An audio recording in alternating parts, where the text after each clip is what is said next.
The day the family chartered a jet to Sydney, they left me in the hospital room, laughing about how it was making use of the leftovers. The moment the plane lifted off, my husband, who had been in a coma for 3 years, suddenly sat bolt upright, his eyes flying open, and seized my wrist with the force of a drowning man clutching the last piece of driftwood. "Come with me. Leave this place. If you don't, everyone is in danger." His voice was raw and urgent, scraping like sandpaper over rusted iron, every word clumsy with 3 years of disuse. I stared at his sunken eyes and cracked lips, my mind utterly blank, but my finger had already hit the call button by pure reflex.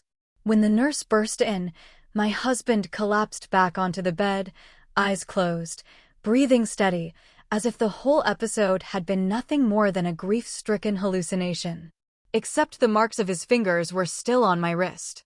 5 bruises, deep purple and blue, etched into my skin like some ancient curse. I yanked open the curtains.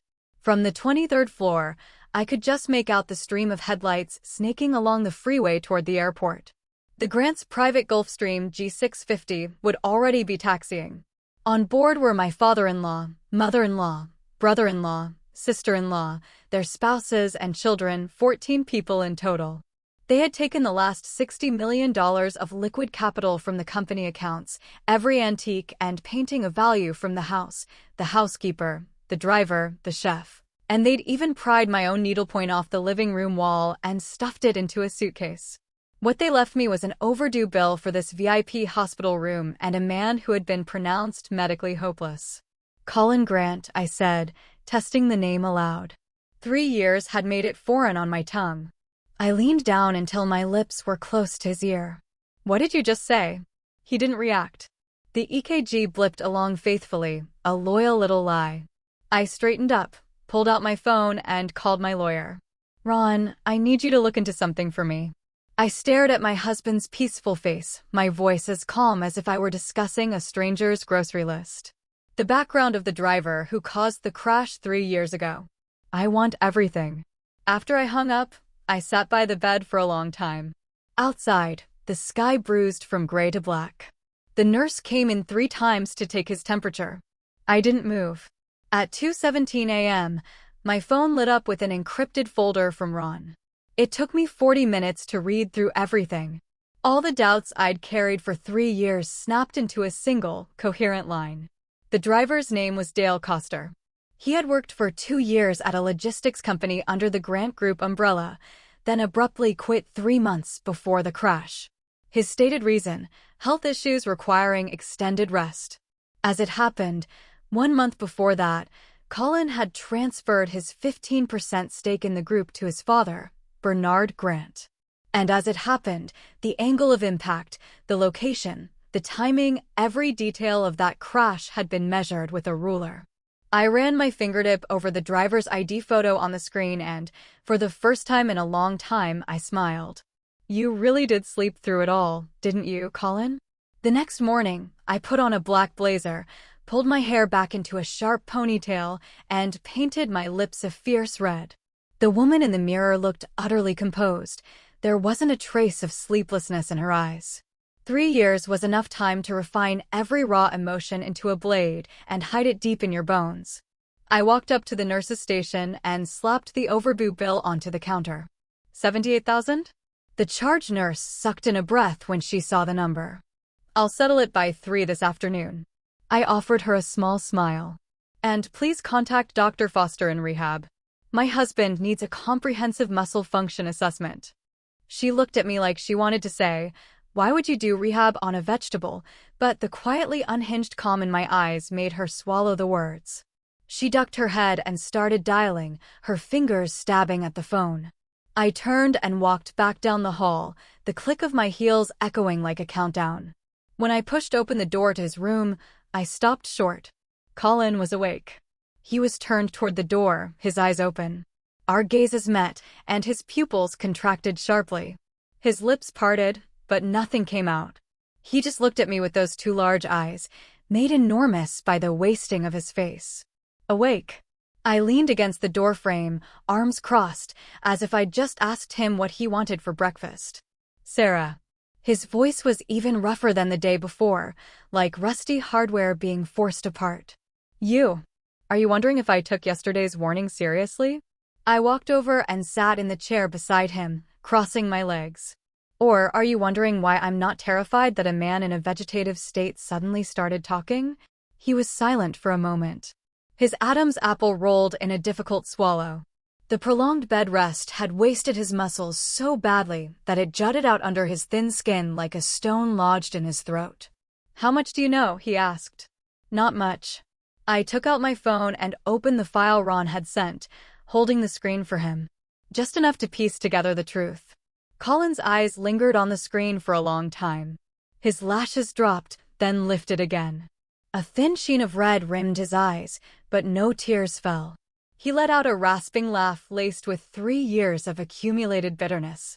My father tried to kill me, he said. He arranged the crash. He knew I was getting close to the money. What money? $12 billion that vanished from the group's books. His breathing quickened, and the heart monitor began to beat faster, but he ground his teeth and pushed on. 3 years ago, I found the discrepancy and followed the trail straight to my father. Over 15 years, he'd been siphoning off funds through fake import-export deals, moving the money to the Cayman Islands, and then funneling it into Australian real estate. So this family exodus to Sydney, it's not an escape. It's a harvest. Colin shut his eyes. They've got assets in Sydney, Melbourne, Brisbane. The whole family laid their escape route years ago.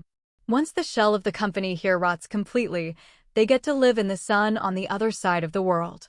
I listened without a flicker of expression. Inside, I was almost amused. Bernard Grant's sanctimonious face, the way he raised a glass of wine at every family dinner and toasted to integrity, it all played back now like a perfectly rehearsed farce. Then what did you mean yesterday when you said, everyone is in danger? Colin opened his eyes, and something unreadable flickered in them. If the group implodes, he said, the ones who'll suffer most aren't the Grants. It's the ordinary people who poured their life savings into the Grant investment funds. My father designed a product pool that involves the retirement money of over 20,000 families. If this blows up, they won't get a single cent back. I stared at him for a long moment and nearly laughed. Colin Grant, your own father almost murdered you, and you're worried about other people's retirement funds? He didn't answer. He just looked at me with a quiet steadiness that took me straight back to the autumn we got married. Back then, Colin would drive me out to the countryside for barbecue on weekends. He'd show up under my office building with a thermos of soup when I worked late. There was none of the entitled arrogance of a rich heir in him, only a kind of earnestness so sincere it was almost naive, like a man who truly just wanted to live a good, simple life. 3 years. I'd been the Grants' unpaid nurse for 3 years. Relatives had called me a curse to my face. My sister-in-law had announced, in front of the entire medical staff, that I was just a gold digger hanging on for the inheritance. I had swallowed it all, because I kept believing that the man lying in this bed was worth waiting for. All right. I stood and tucked my phone back into my bag. Since you're awake, let's settle every score, one by one. That afternoon, I hired the best rehab team in the city and had them set up a makeshift training station right in the hospital room. Dr. Foster looked like he'd seen a ghost when Colin laboriously moved his fingers. A miracle. A genuine miracle. He shook his head, scribbling in the chart. A patient reviving after 3 years in a vegetative state. Cases like this are so rare internationally, it warrants a dedicated study. Dr. Foster, I interrupted, handing him a thick manila envelope with a pleasant smile. Here are my husband's records. I'd ask that you keep this strictly confidential. If anyone inquires, please tell them his condition hasn't changed. Inside the envelope was $5,000. He felt its thickness, an eyebrow twitched, and then he slipped it into his coat pocket, as if it were the most natural thing in the world. Of course, Mrs. Grant. Protecting our patients' privacy is our duty. Once the medical team was gone, I locked the door, pulled out my laptop, and opened a blank document. Now, I said to Colin, who was propped against the pillows, tell me everything. The path of that $1.2 billion, the Cayman accounts, the distribution of assets in Australia, and every contact your father has here. Don't leave out a single word." He was silent for a beat. Then he began. He talked from late afternoon into the night, and from night into the early hours. When the nurse came to do rounds, I shoved him under the covers. Once she left, I pulled him back up. The screen filled with names, numbers, and notes, every entry a lead to chase, every account number a lever that could topple the whole board. At 4 a.m, Colin finally gave out. He fell asleep against my shoulder, breathing slowly and evenly. I laid him flat, pulled up the covers, and carried my laptop to the chair by the window. The city was still sleeping, its towers dark silhouettes, only a few windows lit. I reorganized all the information Colin had given me, drawing a sprawling mind map of timelines, relationships, and money flows. Line 1. Bernard Grant and his loyal CFO, Marcus Quimby. The two men held the keys to the Cayman shell companies and were the central operators of the fund transfers. Line 2. The younger brother, Carter Grant. He'd gotten Australian citizenship while doing his MBA in Sydney, and every Australian asset was in his name. Line 3. The sister, Mandy Grant.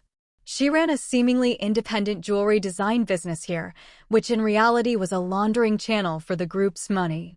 Line 4. The mother, Wendy Grant. A woman who presented as a guileless socialite, but her distant nephew, Russell Wren, was the legal representative of the financial firm that underwrote the Grant investment products. What a devoted family. I shut the laptop and rubbed my tired eyes. Sunlight was already bleeding through the gap in the curtains, slicing the floor into strips of gold. Then my phone rang. An Australian number. I stared at the digits for 3 seconds, then hit answer and put it on speaker. Sarah. Mandy's voice oozed through the speaker, cloying and sweet, like arsenic wrapped in honey. How are things back home? We just got to Sydney yesterday. Dad wanted me to tell you not to worry about my brother's medical bills. The family will figure something out. Oh, really? I leaned back in my chair, my voice perfectly level. That's wonderful. The hospital is pressing for payment again, and I was just trying to figure out how to handle it. Why don't you go ahead and wire me $50,000? Silence stretched on the line for 2 full seconds. Oh, gosh, Sarah, you know things are tight for us right now, too. Mandy's tone shifted from honey to a pout. Dad moved all the money he could over here, and things on that side. Things on this side are currently under investigation by the Financial Crimes Division, aren't they? I tossed the words out casually. There was a dead, total silence for 5 whole seconds. Sarah, what are you talking about? I have no idea what you mean. Mandy's laugh was starting to wobble. It doesn't matter if you understand. I cut her off, still calm. What matters is whether those Australian assets of yours are as safe as you think they are. I hung up and blocked the number. On the bed, Colin was awake, watching me. There was a strange mix of emotions in his gaze, something like pride, something like guilt, and other things I couldn't read. Sarah, he said quietly. You've changed. Oh. I raised an eyebrow. Into what? Into someone who scares people. I let out a small laugh, tossed my phone into my bag, and stood to pull the curtains wide. Sunlight flooded in, making the whole room bright. Good, I said, turning back to face him, backlit by the morning light. Because from now on, it's their turn to be scared. The morning Colin was discharged. A thin frost coated the car roofs in the parking lot. I pushed his wheelchair down the long corridor. He wore a baseball cap pulled low, hiding most of his face. Dr. Foster walked us all the way to the exit, going over the rehab instructions again. I listened patiently, nodded, thanked him, and then wheeled Colin to a dusty gray sedan parked at the far end of the lot, a used Volkswagen. Where's your car? Colin frowned at the old vehicle covered in grime. The Audi. Sold it, I said, opening the door and helping him into the passenger seat. 6 months ago. Between your medical bills, the nursing fees, the hospital room, and your father draining the accounts before he left, what choice did I have? He said nothing, just gripped the edge of the seatbelt, his knuckles white. I started the car and pulled out of the hospital, merging into the morning rush. An old song played faintly on the radio, a woman's lazy hum threading through the honking chaos outside, strangely harmonious. We drove for 40 minutes before turning into an aging residential block on the east side. I parked in front of a 1990s-era walk-up, its exterior stained and tired, the hallway lights long since burned out. "We're here," I said. Colin looked up at the peeling facade and the lightless stairwell. His lips moved, but he didn't say anything. Our apartment was on the 6th floor. No elevator. I helped him climb step by step, his legs still too weak, pausing at every landing to catch his breath. On the 3rd floor, a neighbor's door swung open. A middle-aged woman in a bathrobe stuck her head out and swept her eyes over us. "Oh, Sarah, is that your husband? He's out of the hospital." Her tone was thick with undisguised curiosity and hunger for gossip. "Yeah, he's out," I answered flatly, not slowing down. "That's wonderful." Her voice trailed after us. "These 3 years have been so hard on you, all alone." The rest was swallowed by the draft in the stairwell. I didn't strain to hear it. I didn't want to. Inside, I settled Colin on a second-hand futon and went to the kitchen to boil water. The whole apartment was about the size of our old living room. The wallpaper was peeling at the seams, and the tile grout in the kitchen was stained with mold that would never come clean. But it had one advantage: nobody would look twice at it. Nobody would imagine that the eldest son of the billionaire Grant family was living here. I set a cup of hot water on the coffee table and sat across from him. "We have 3 months," I said.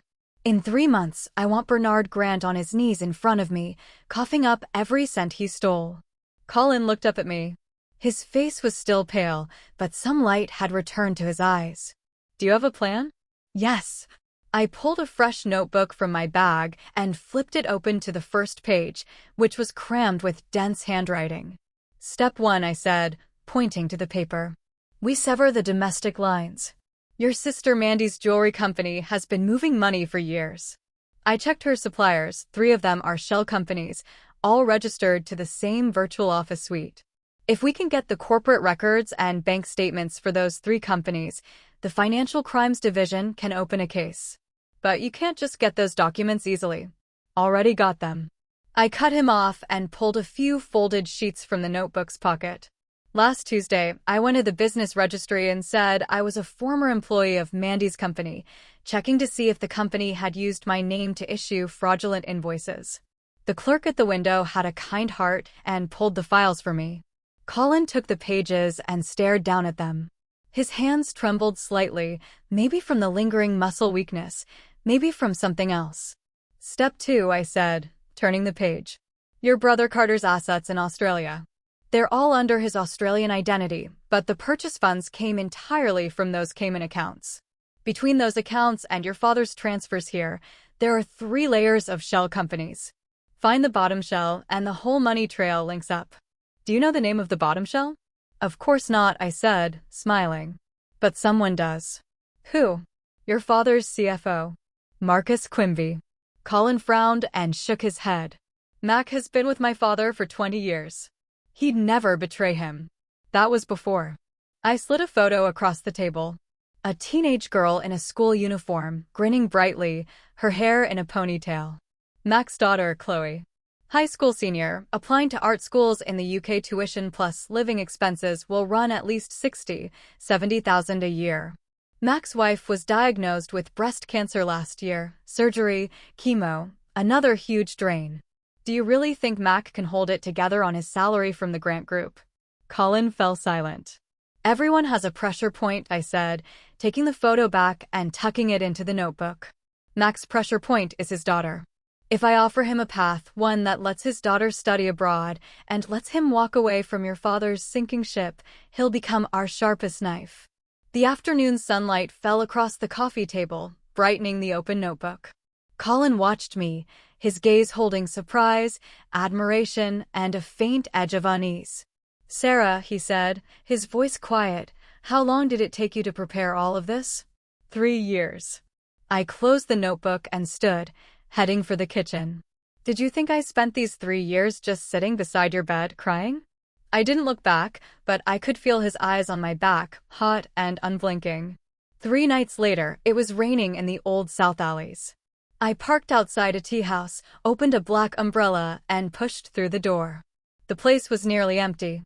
In a corner by the window sat a man in his mid-50s, heavy-set, balding, wearing a faded polo shirt. The tea in front of him had long gone cold, a dark ring of tannins staining the cup's rim. He'd been waiting a while. "Mac," I said, closing my umbrella and sitting across from him. I signaled the server. "Another pot of oolong." Mac Quimby looked up at me, his under-eye bags heavy as pouches. His lips twitched into a smile that was closer to a wince. "Mrs. Grant, what can I do for you?" "Let's just have tea," I said, pouring myself a cup and blowing gently at the leaves. 20 years with the Grant Group, from a junior accountant to CFO. That wasn't easy, was it? His smile froze. "I know things are tough for you right now." I pulled an envelope from my bag and set it beside his cup. "A small token. Don't open it yet. Let's finish our tea first." Max stared at the envelope, sweat beading on his forehead, mixing with the rain. He didn't touch it. Instead, he grabbed his cup and gulped the scalding tea, wincing hard, but swallowing it down. "Mrs. Grant," he said, his voice hoarse, "what do you want me to do?" "Simple." I met his eyes. "I want the complete transaction records for the 5 Cayman accounts Bernard Grant controls, plus every transfer he made from those accounts into Australia." Mac's face went ashen. I don't know what you're talking about." "Mac." I cut him off, my voice low but each word driven like a nail. "Your daughter's name is Chloe Quimby. She's a senior at Westbrook Prep. She wants to study fashion design in the UK. She just got a conditional offer from Kingston University, didn't she?" His pupils contracted sharply. "Your wife still has 3 rounds of chemo left," I continued, as calm as if I were reading a weather forecast. "Her oncologist is Dr. Liu. Each round costs roughly $8,000 out of pocket, and your insurance only covers about half." His lips quivered. "How do you know all this?" "Because I'm also a woman, and I also have someone I want to protect." I lifted my cup and took a sip. "Mac, I didn't come here to threaten you. I came to give you an opportunity." "What opportunity?" "An opportunity for your daughter to leave for the UK with a clean conscience," I said. I set the cup down and leaned forward slightly. "The Grant Group won't last much longer. When this blows open, you're the CFO. You won't be able to distance yourself.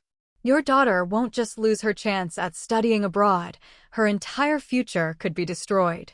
But if you come forward before the collapse, cooperate with investigators, and provide the evidence, the picture changes completely." Outside, the rain pattered on. Inside, a faint gouging melody drifted through the tea house. Max sat with his head bowed, his hands clenched around his cup, knuckles white. Nearly 2 full minutes of silence passed. "Mrs. Grant," he finally said, his voice squeezed through clenched teeth, "if I do what you're asking, can you guarantee my family's safety?" "Yes," I said, letting each word land. "Bernard Grant won't lay a finger on them." Mac lifted his head. His eyes were bloodshot, but there was a grim resolve in them now. He reached into his briefcase and pulled out a black external hard drive, setting it on the table and pushing it toward me with a thick, heavy hand. 3 years of records, he said. 5 Cayman accounts, 7 Australian projects. Every transaction is documented and traceable. As my fingers touched the drive, his hand suddenly clamped down on it, holding it in place. "Mrs. Grant, one more thing." He fixed his eyes on me, something almost beseeching in them. "Mr. Grant, Bernard, he gave me my start. 20 years ago, he pulled me off a construction site. Without him, I'd probably still be hauling cement. So, I understand," I said, gently extracting the drive from under his fingers and slipping it into my bag. "I'm not out to annihilate everyone. I only want what's mine." Mac let his hand fall. He slumped back in his chair as if all his bones had dissolved, his forehead glistening with sweat. I stood, picked up my umbrella, and laid 2 20s on the table. "The tea's on me. Go home and rest, Mac. We never met today." When I pushed open the tea house door, the rain had eased. A fine mist hung under the street lamps, draping the old alley in a gray net. I walked along the wet flagstones, the hard drive pressing against my hip, cold and solid as a second heart. Back at the apartment, Colin was doing his rehab exercises, walking along the wall. He moved painfully slowly, grinding his teeth with each step, sweat beading on his forehead. The coffee table was covered with the materials I'd gathered, the Grant Group's financial statements, corporate structure charts of the shell companies, the family's communications and travel logs. He heard the door open and stopped, turning. "You got it. Got it." I set the hard drive on the table. The man your father trusted most just became the sharpest knife in his back. Colin sat down heavily on the futon, running his thumb over the drive, his expression tangled. After a long moment, he let out a deep breath. "What's the next move?" "Next," I said, pulling 2 eggs from the fridge and cracking them into a bowl, "we eat dinner. Then we go through these records and find the most critical transaction."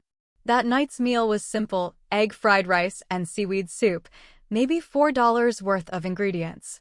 Colin ate slowly, chewing each mouthful a long time before swallowing. I sat across from him, eating with one hand while scrolling through Mac's files with the other, the screen dense with numbers and account names. On the 37th page, my chopsticks stopped in midair. "Found it," I said. Colin looked up, a half-chewed bite in his mouth. "January 17th of this year," I said, pointing at the screen with my chopsticks. A Cayman entity called Regency International transferred 32 million Australian dollars to a Sydney-based company called Azure Properties. And Azure Properties' registered principal is your darling brother, Carter Grant. What's the problem with that transfer? Everything. I set my chopsticks down and pulled up another window. Look. Regency International was incorporated last December. Its sole source of funding is a subsidiary of the Grant Group called Apex Trading. Apex Trading reported total revenues of $800,000 last year, but the total amount it funneled to Regency International? $120 million. Colin's expression went rigid. He put his bowl on the table and leaned in, his frown deepening as he scanned the screen. "Fake trade flows," he murmured. "Using shell companies to bleed profits overseas." "Exactly. And this $32 million transfer was made exactly 1 month before your entire family flew to Australia." I leaned back, my lips curving into a cold smile. "Which means your father started laying the groundwork in Australia before he even arranged your accident. He knew you were closing in, so he struck first, turned you into a vegetable, then fled with the whole family." The rain had stopped outside. Damp moonlight fell through the window, spreading over the pile of evidence on the coffee table like a layer of silver frost. Colin was silent for a long time. His fists clenched and unclenched over and over. When he finally looked at me, a quiet rage burned in his eyes. "Sarah, it's not about the money for us," he said, his voice soft, but each word hard as stone. "It's about making them lose everything." "Exactly," I said. "But not yet." I closed the laptop, stood, and walked to the window. Down in the alley, puddles reflected the fractured light of the street lamps. In the distance, the main road hummed with traffic, the city an engine that never stopped. "Right now, we have 3 things," I said, turning and leaning against the windowsill. "Mac's fund flows, the shells tied to Mandy's jewelry business, and the record of your 15% share transfer to your father. Together, they're more than enough for the authorities to open a case. But it's not enough. Not enough. Not enough." I walked back to the coffee table and picked up a pen, drawing a simple triangle on the paper. Opening a case is just the beginning. The hard part is recovering the assets. All your father's Australian holdings are in Carter's name, and Carter's an Australian citizen. You know how long and complicated cross-border asset recovery can be. Colin nodded, his expression grave. "So we have to force him back," I said, drawing a circle in the center of the triangle. "The moment he sets foot on U.S. soil, everything gets easier." "How do we force him?" I didn't answer right away. Instead, I pulled out a brand new burner phone, an old model I'd bought for $20 at a flea market. No internet capability, untraceable, perfect for certain conversations that couldn't happen in the light. "Step 1, I said, setting up the phone. "We submit an anonymous complaint about Mandy's jewelry business for money laundering. I'll package the evidence and send it to the Financial Crimes Division and the SEC, and blind copy a few influential financial journalists." Colin's eyes widened slightly. "Step 2, I continued. Once news of Mandy's investigation reaches Australia, your father will get rattled. At that point, I'll have Mac feed him a rumor that a buyer is interested in his Cayman accounts, offering a huge sum, but insisting on an in-person meeting.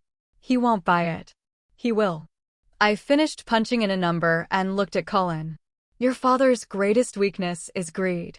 Greed so profound he'd try to kill his own son. Greed so all-consuming he can't bear to leave a single dollar on the table. When he thinks the $1.2 billion he worked so hard to steal is about to be frozen, clawed back, swallowed, he won't be able to sit still. He'll fly back. He will. Right on cue, the burner screen lit up with a text from Mac. Bernard flying back day after tomorrow. Flight details sent to your email. I read the message and turned the screen toward Colin. See? He's even more impatient than I thought. The next morning, I sat at my laptop and logged into an anonymous tip portal. 3 hours later, I sent a complete package to the Financial Crimes Task Force. Mandy's fake transactions over 3 years, records of her dealings with the Shells, and the unexplained large deposits in her personal accounts. The moment I clicked submit, I felt a rush of satisfaction I hadn't known in 3 years. Sharp and cold, like sliding a long-honed blade between an enemy's ribs. News broke while I was eating a $3 bowl of dumplings at a street stall. Sitting across from me was a young journalist with dark-framed glasses named Tyler. He worked for a financial news startup and was a cousin of my college roommate. 2 years into the job, hungry for a career-making scoop and frustrated by the lack of leads. Sarah, he said, stirring his dumplings and lowering his voice, the material you sent, my editor-in-chief loved it. He wants to do a deep dive feature. But I have to warn you, once this goes public, the Grants will leverage every connection they've built over decades. They'll come after you. Come after me? I scooped up a dumpling and blew on it. I've been waiting 3 years for them to come after me. Tyler was quiet for a moment. Then he pulled a printed interview outline from his backpack and slid it over. Just like you wanted, the piece will hit 2 main angles. He traced on the table with a chopstick dipped in broth. 1. The Grant Group used fraudulent investment products to steal public funds. 2. The family fled en masse before the collapse, proving premeditated asset stripping. Once both are public, the pressure on law enforcement to accelerate will be enormous. Perfect. I tucked the outline into my bag. When does it publish? Tomorrow morning, 7 a.m. Eastern. Across all our platforms. Then tomorrow it is. I finished my last dumpling, paid the bill, and stood. Tyler was still nursing his broth. I gave his shoulder a pat. After you file this story, you'll have made your name. Tyler looked up, adjusted his glasses, and gave a wary grin. Sarah, are you sure you're not scared? I know those Grants. None of them are harmless. I smiled but didn't answer. Scared? Of course I'd been scared. 3 years ago, when Colin first crashed, Bernard Grant stood outside the ICU and looked down at me like I was an insect, saying, "You'd better pray my son wakes up, because otherwise, you won't even have a place to stand in this family." I was scared then. When Mandy, at a family dinner, called me a gold-digging sparrow and announced to all the relatives that I had cursed her brother into his coma, I was scared then. When Carter got drunk one night and pounded on my bedroom door, shouting obscenities through the wood while I braced my back against it, trembling, dialing Colin's night nurse for help, I was truly, deeply scared then. But all that fear over 3 years had been ground down into dust, into stone, into the hardest calcium in my bones. I wasn't scared now. Not even a little. That evening, I got the call I'd been expecting. Mandy's voice came shrieking through the speaker, like fingernails on glass. Sarah, are you insane? You reported me. I have no idea what you're talking about, I said, sitting on the futon with my laptop on my knees, my tone as flat as a menu recitation. Don't you dare play dumb. She was nearly screaming. Investigators came to my office this afternoon and took my computers. That material could only have come from inside. Who else but you? Oh. I hit the return key. Then maybe you should ask yourself who gave them the evidence. If your family's business dealings were clean, nobody would have any leverage to use against you. A crash echoed down the line, like something had been hurled and shattered. Sarah, I'm telling you, you're finished. When my father gets back. When your father gets back? I cut her off, a smile tugging at my lips. Good. I'll be waiting for him. Tell him I have a lot of things I'd like to say to his face. I hung up and tossed the phone onto the cushion. Colin emerged from the bedroom. He could now walk without holding the wall, still slow, but much steadier than 3 days ago. Was that Mandy? I kept typing. Her company is going to be front-page news tomorrow. He was quiet for a moment, then sat beside me and laid his hand gently over mine on the keyboard. Sarah, thank you. For all of it. His hand was thin, knuckles prominent, the palm rough with faint calluses, the result of the nurses faithfully massaging his hands during those 3 bedridden years. I pulled my hand free and kept typing. It's too early for thanks, I said. Save it for when your father is on his knees in front of me. The feature dropped at 7 the next morning. The headline was 6 words, and it hit like a bomb in still waters. The Grant Empire, a calculated escape. The article laid out in merciless detail how, over 5 years, the Bernard Grant family had used fake trade deals, shell companies, and offshore accounts to siphon $1.2 billion overseas. It included bank screenshots from Mac, the shell company records tied to Mandy's business, and the flight manifest for 14 Grant family members departing en masse for Sydney. Every detail was precise and devastating. Within 2 hours, readership passed 1 million. The comments section exploded. 1.2 billion? That's how many ordinary people's life savings. They sure fled fast. The whole family running together. That's proof of premeditation if I ever saw it. Is anyone doing anything? Where are the feds? The SEC. I'm a victim of the Grant investment funds. I put in $60,000 and now I can't get a cent. Who's going to give us answers? By 9:30, my phone was vibrating nonstop. Mandy. Carter. A parade of Grant relatives, business partners, former suppliers. I ignored every call, set the phone to silent, and let it buzz itself out on the coffee table. Colin sat beside me, scrolling through the comments beneath the article, his face growing more and more complicated. These people, he pointed at one harrowing victim account after another, his voice tight. My father swindled ordinary people like this? Who else? I leaned back on the futon and closed my eyes. You can't easily cheat rich people. But ordinary people? 30,000, 50,000, 100,000. Those sums mean nothing to a tycoon, but they're everything to a working family. Neither of us spoke for a long while. At 11 o'clock, I got the second important call. A local number. I answered, and a steady male voice came through. Am I speaking with Mrs. Sarah Grant? This is Detective Harris, Financial Crimes Division. We've received the complaint and evidence you submitted regarding the Grant Group. We'd like you to come in and give a formal witness statement. All right, I said. What time? This afternoon at 2. Does that work? It does. I hung up, stood, and walked to the closet, pulling out a crisp white blouse and black trousers. In the mirror, the woman looking back at me was composed, her eyes calm, the corner of her mouth carrying the ghost of a smile. I'll come with you, Colin said from the bedroom doorway. No, I fastened the last button. It's not your moment yet. Your face is too recognizable. If the investigators see you, they'll start asking about your recovery. Your father will find out you're awake before we're ready. He didn't push. He leaned against the doorframe, watching me with an expression I couldn't quite name. Sarah, doing all this alone, aren't you tired? I turned from the mirror and met his eyes. Exhausted, I said. But I can't stop just because I'm tired.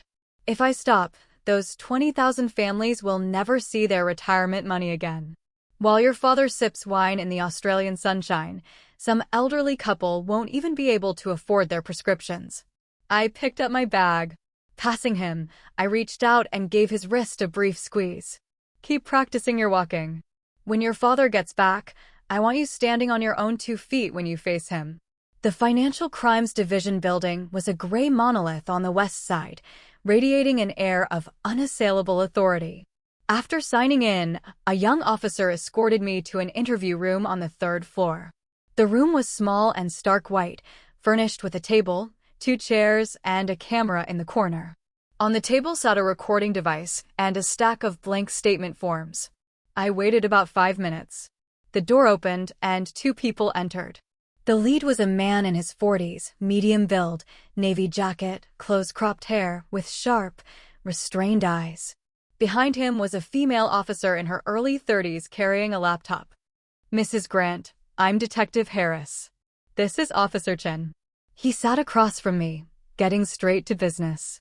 "We've done a preliminary review of the materials you submitted, and they largely check out. Now I need you to walk us through, in detail, the source of this evidence and your own relationship to the case." "My relationship is simple," I said. "I'm Colin Grant's wife. 3 years ago, while investigating his father's financial crimes, Colin was the victim of a suspicious car crash that left him in a vegetative state. For the last 3 years, I've been collecting evidence against Bernard Grant and his family members." Detective Harris and Officer Chen exchanged a glance. "This crash you mentioned," Officer Chen said, her voice gentle but her question pointed. "What proof do you have that it was deliberate?" The driver was Dale Coster. He'd worked for 2 years at a logistics subsidiary of the Grant Group and quit 3 months before the crash. I pulled a file from my bag and set it on the table. Here are his employment contract, his termination letter, and his bank records. The records show that 1 month after he left the company, his personal account received a transfer of $500,000. The sender was a shell company tied to the Grant Group. Harris flipped through the file, his frown deepening. "Where's this Dale Coster now?" "Dead," I said. 3 days after the crash, from a wound infection. A heavy silence filled the interview room. The camera in the corner turned silently, capturing every expression. "Mrs. Grant," Harris said, setting the file down and folding his hands on the table, "do you understand what these materials imply?" "Yes," I said, meeting his eyes calmly. "They imply that Bernard Grant is guilty not only of financial crimes, but of attempted murder. Then you also understand that bank records and corporate filings alone aren't enough to build a complete evidentiary chain for attempted homicide." "That's why I'm here," I said. "I'm asking law enforcement to open a formal investigation and bring all these threads into a legal framework.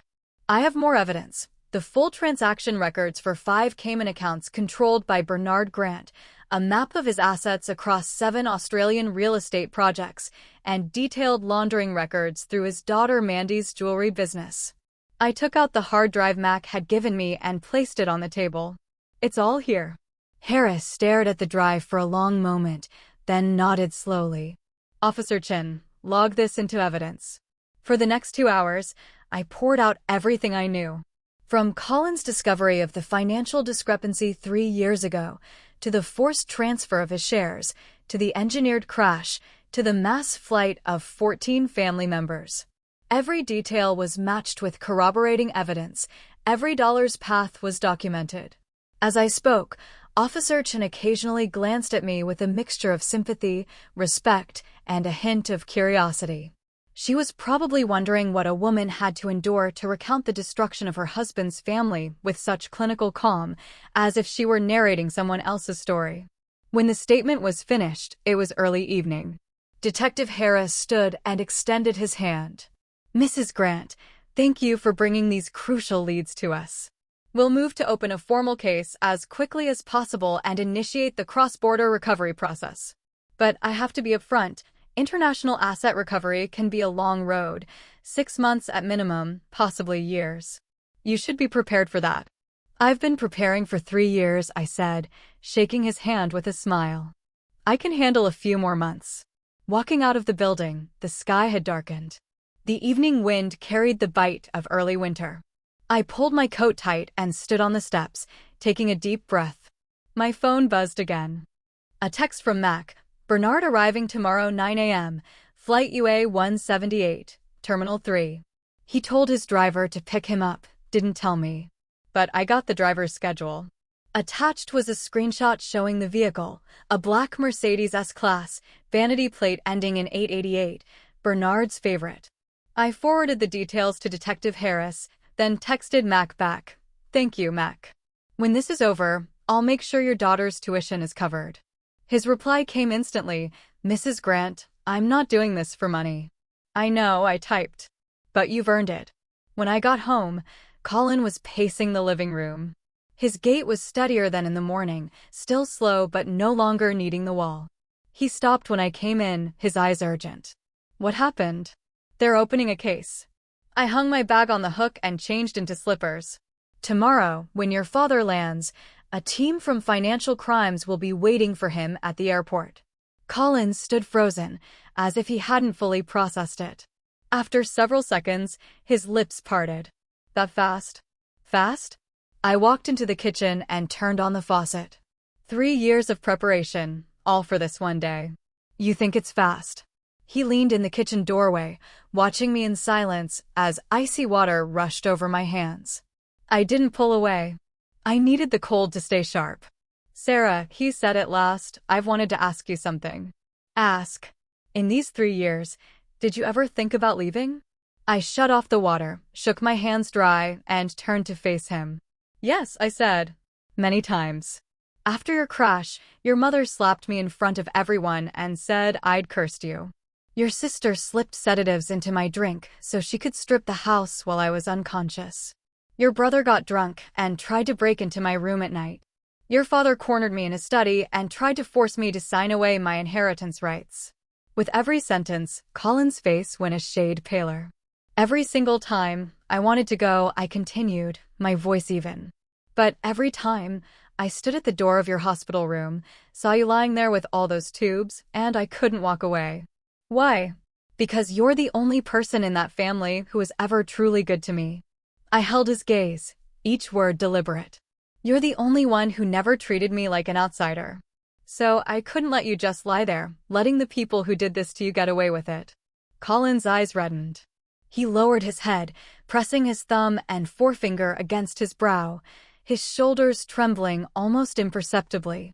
I walked over, took his wrist, and pulled his hand from his face. Don't cry, I said. Save your tears for your father. The next morning, I got up at 5, put on my most composed outfit, a black wool coat over a white blouse and charcoal trousers, low black heels, and applied my lipstick with a perfectly steady hand. Colin was awake, sitting on the edge of the bed, watching me dress in silence. Stay here today, I said, tucking my phone into my bag. Wait for me. I'm going with you. Colin. Sarah. He stood and walked to me, placing his hands on my shoulders.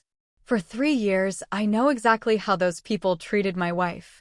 Today, I'm going to stand in front of them and let them see that I'm still alive. His hands were thin, but his grip was strong, grounding. I looked up into his eyes, too large in his gaunt face, and saw a fire there I'd never seen before. All right, I said. But promise me you won't do anything reckless, no matter what happens. I promise. We left at 6:30. The car rolled out of the old neighborhood and onto the freeway toward the airport. The sky wasn't fully light yet, just a pale streak of dawn on the horizon, the street lamps still burning, illuminating the road ahead. I gripped the wheel and glanced at the passenger seat.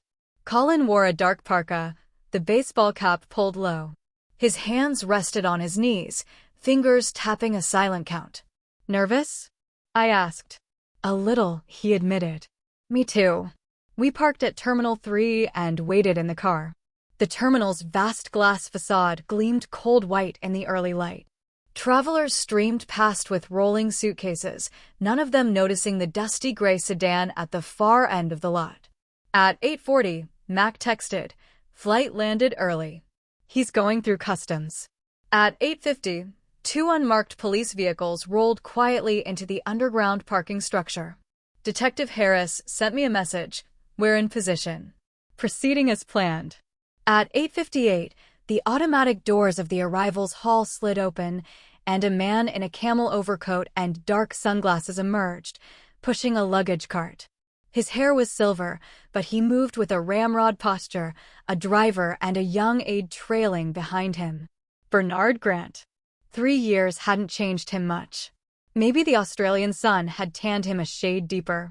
Maybe life had been so good there that he looked even more vigorous than before. There he is, I murmured. Colin's hand clamped onto the door handle, his knuckles white. A glass wall separated the parking structure from the arrival's curb. From our car, through 2 layers of glass, We watched the small entourage emerge from the terminal and approach the black Mercedes idling at the curb. The driver jumped out and opened the rear door with a deferential bob. Just as Bernard bent to climb in, 3 police vehicles surged from 3 directions and boxed in the Mercedes. Detective Harris stepped out of the lead car, badge held high, his voice ringing in the cavernous space. "Bernard Grant, you are under arrest for financial fraud, money laundering, and conspiracy to commit murder. Please cooperate and come with us for questioning." Bernard's body went rigid. His sunglasses clattered to the pavement, revealing eyes bulging with shock. "You, on what grounds?" His lips quivered, every trace of color draining from his face.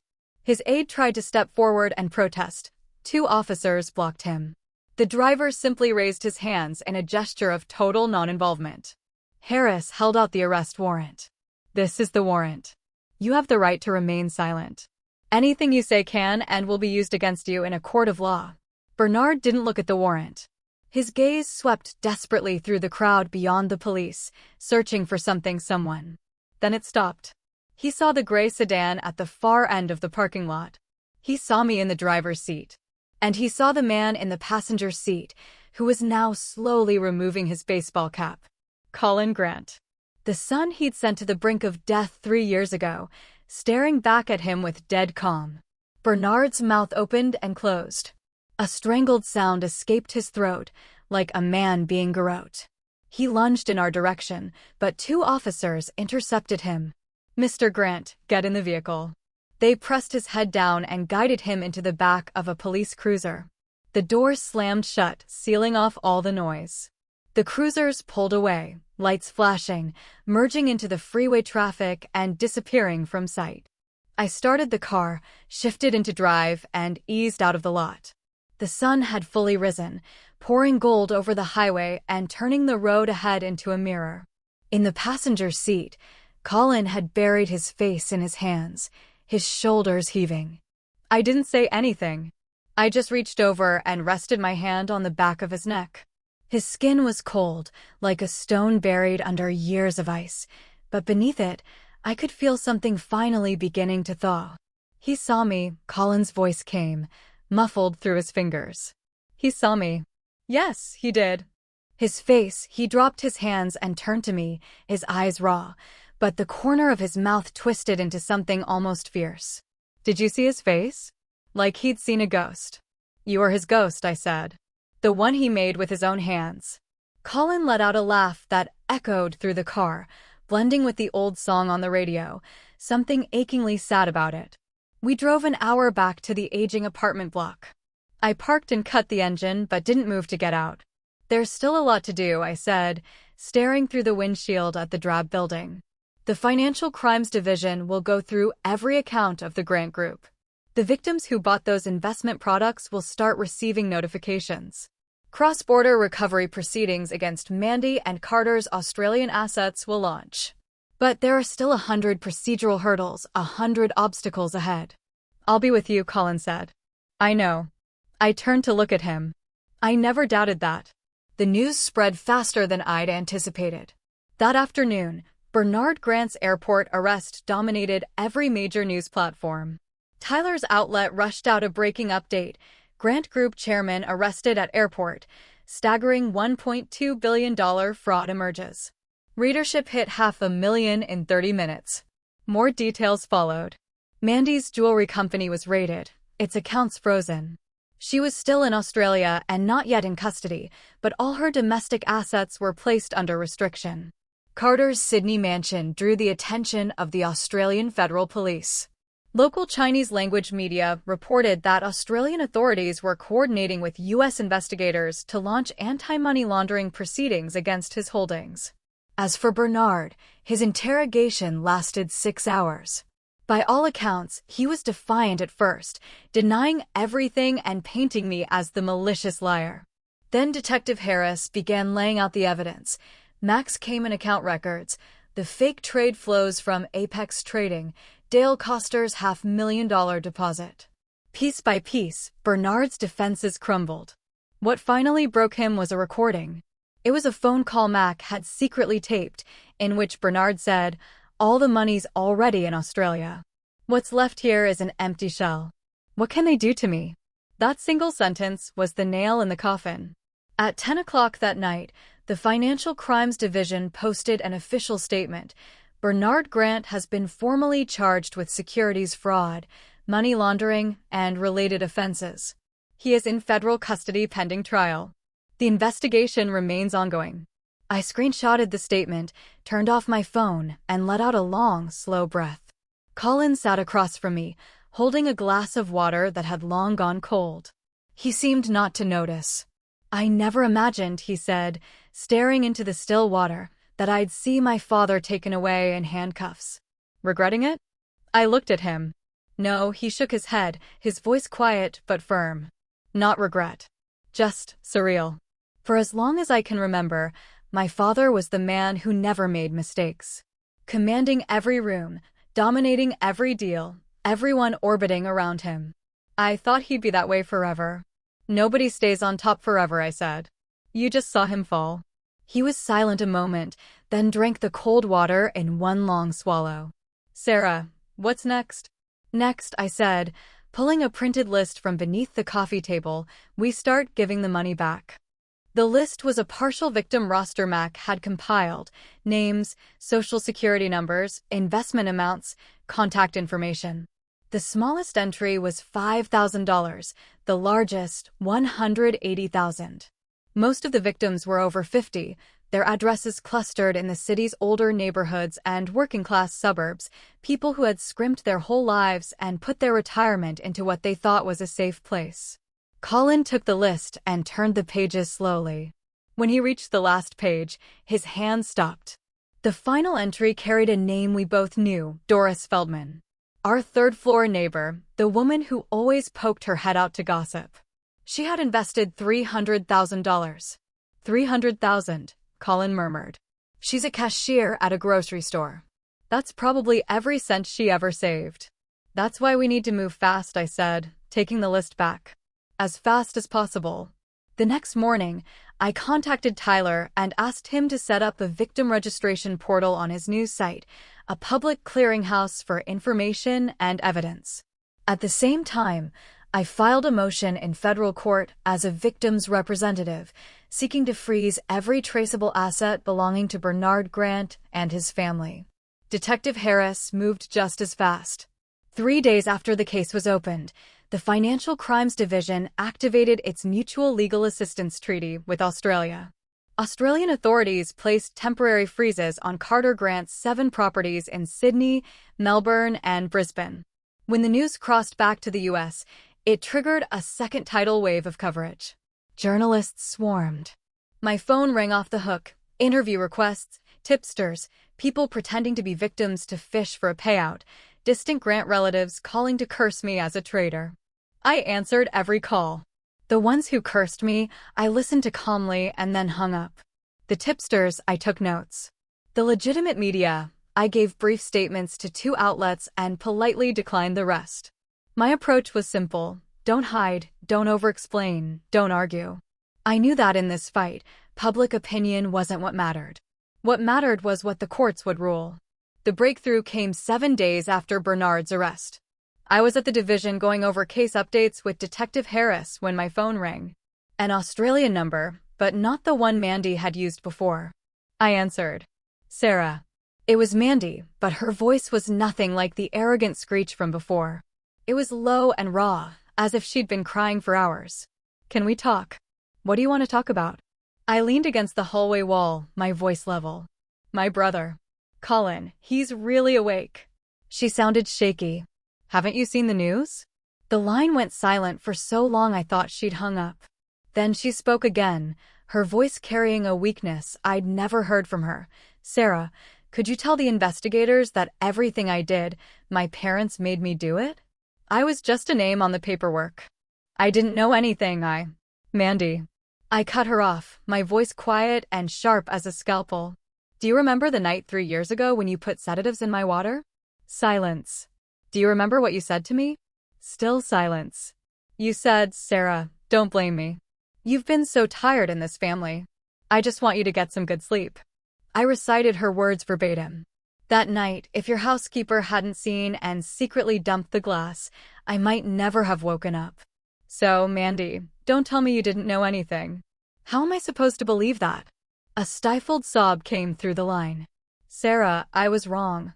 I know I was wrong. I can't sleep at night anymore, You can't sleep because you're scared, I said coldly. Not because you think you did wrong. If you were truly sorry, you wouldn't be calling me to beg. You'd come back, cooperate with investigators, and tell them everything you know. But if I come back, they'll arrest me. And you think you won't be arrested if you stay there? I let out a humorless laugh. The Australian Federal Police have already frozen your brother's assets. What do you think comes next? Do you think hiding in Australia makes you safe? Mandy, your money is dirty money. It doesn't matter where you go, it's still dirty.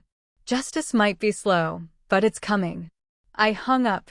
Detective Harris stood a few feet away, holding a coffee cup, watching me thoughtfully. That was Mandy Grant? Yeah. I pocketed my phone. Wanted me to put in a good word. What are you going to do? Let the law do what the law does, I said. But I'll offer her one deal. If she surrenders voluntarily, returns to the U.S., and gives a full, truthful account, I'll ask the court to consider leniency as a victim's family member.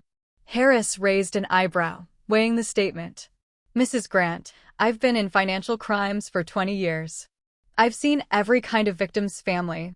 Some take a settlement and vanish. Some camp outside our doors screaming for justice. Some want to see the accused drawn and quartered. But someone as calm, as controlled, as surgically precise as you? That's a first. You flatter me, detective. I smiled faintly. I just had 3 extra years to prepare. 3 days later, Mandy Grant was detained at Sydney Airport by Australian Federal Police as she tried to board a flight to New Zealand. That same afternoon, Carter Grant was arrested in a rented apartment in Brisbane, carrying only a phone, 20,000 Australian dollars in cash, and a fake passport. The news detonated across the media. Tyler called, his voice electric. Sarah, did you see? They got both of them. Extradition proceedings are already starting. I saw, I said, washing vegetables in the kitchen sink. You should follow the extradition angle and dig into Carter's lifestyle in Australia, his mansions, sports cars, nightclub tabs. Get as much as you can. You want to show everyone exactly how those 14 people were living overseas, Tyler said, catching on. And whose money they were using to live that way, I added. I set the washed greens on the cutting board and picked up a knife. Every dollar of it. Got it. I'm on it. I hung up and kept chopping. The knife fell in a steady rhythm, even as a metronome. Colin walked out of the bedroom. He no longer needed any help. He moved slowly but steadily, each step solid and sure. Mandy and Carter are both in custody, he said behind me, his voice carrying a complicated tangle of emotions. Yes. I didn't turn around. Are you unhappy? Not unhappy. He paused. Just, we used to be a family. I set the knife down, dried my hands, and turned to face him. His eyes were rimmed red, but he held back the tears. I cupped his face in my hands. Colin Grant, they were once your family, but they chose to become your enemies. That's not your fault, and it's not mine. They made that choice. He lowered his head until his forehead rested on my shoulder, and he was quiet for a long time. I know, he finally said, his voice muffled. It just takes a minute. We have time, I said, patting the back of his head. After their trials, after the victims get their money back, we'll have all the time we need to digest all of this. The first trial opened in March. The sky that day was unnaturally clear, sunlight glaring off the glass facade of the federal courthouse. Colin and I climbed the steps together, him in a dark gray suit, his stride firm, no trace left of the invalid he'd been. Reporters and victims' families crowded the stairs. Cameras flashed, microphones jabbed toward us. Someone shouted, "Mrs. Grant, any comment?" Someone else called, "Mr. Grant, how do you feel about your father's trial?"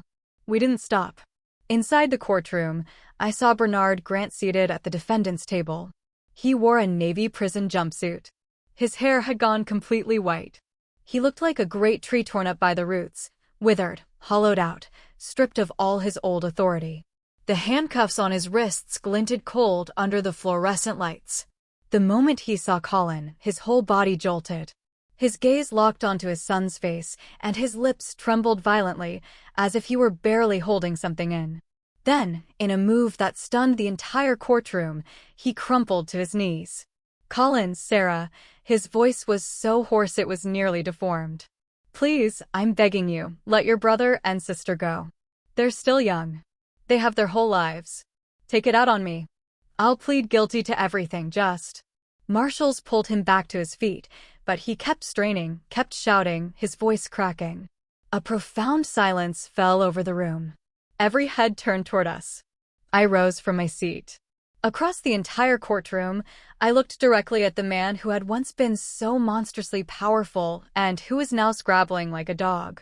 "Bernard Grant," I said, my voice not loud but clear as a stone dropping into still water.